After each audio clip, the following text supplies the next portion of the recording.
எல்லாரும் நல்லா இருக்கீங்களா? உங்க வாழ்க்கைய நினைச்சு நீங்க கவலைப்படாதீங்க. கடவுளே ஏன் எனக்கு இப்படி ஒரு வாழ்க்கையை கொடுத்தாங்கன்னு சொல்லி கடவுளை குத்தம் சொல்லாதீங்க. அவரு எல்லாத்தையும் அழகு நேர்த்தியமா செஞ்சிருக்காரு. உங்களுக்கு அமைஞ்சிருக்க வாழ்க்கை தான் சிறப்பான வாழ்க்கை. ஆம்பளையா பிறந்த சில பேரு நான் பொம்பளையா பிறந்தா நல்லா இருந்திருக்குமே அப்படின்னு கவலைப்படுறாங்க. பொம்பளையா பிறந்த சில பேரு நான் மட்டும் ஆம்பளையா பிறந்திருந்தேன் எப்படி இருக்கும் அப்படின்னு நினைக்கிறாங்க. கடல்ல மீன் இருக்கு, காட்டுல மான் இருக்கு. கடல்ல இருக்க மீனை காட்டுலயும், காட்டுல இருக்க மானை கடல்லையும் வச்சா அது எப்படி இருக்கும்? 5 நிமிஷத்துல 2 செத்து போயிடும். ஆண்டவருக்கு எல்லாம் தெரியுங்க. யார எங்க எப்படி வைக்கணும்னு அவருக்கு தெரியும். நீங்க அமைச்சு கொடுத்த வாழ்க்கைய ஆசீர்வதிங்கப்பா அப்படின்னு கடவுள்கிட்ட கேளுங்க. சில பேருக்கு நான் கருப்பா இருக்கேன்னு கவலை, சில பேருக்கு நான் அழகா இல்லையேன்னு கவலை. நம்ம எல்லாருமே அழகுதாங்க. அதனாலதான் நம்ம உருவத்தை ஏசப்பா கையில வரைஞ்சி வச்சிருக்காங்க.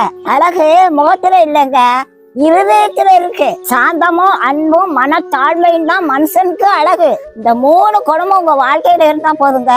உங்க வாழ்க்கையில நீங்க வசந்துகிட்டே போவீங்க. உங்க வாழ்க்கையும் உங்க வாழ்க்கை துணையும் அற்புதமான சேர்க்குங்க. கணவனும் மனைவியும் ஒருத்தருக்கு ஒருத்தர் விட்டு கொடுத்து வாழுங்க. உங்க 2 பேருக்குள்ள அன்பு மட்டும் வந்துட்டுன்னு வைங்களேன், உங்களை மாதிரி பாக்கியசாலி யாரும் இல்லைங்க.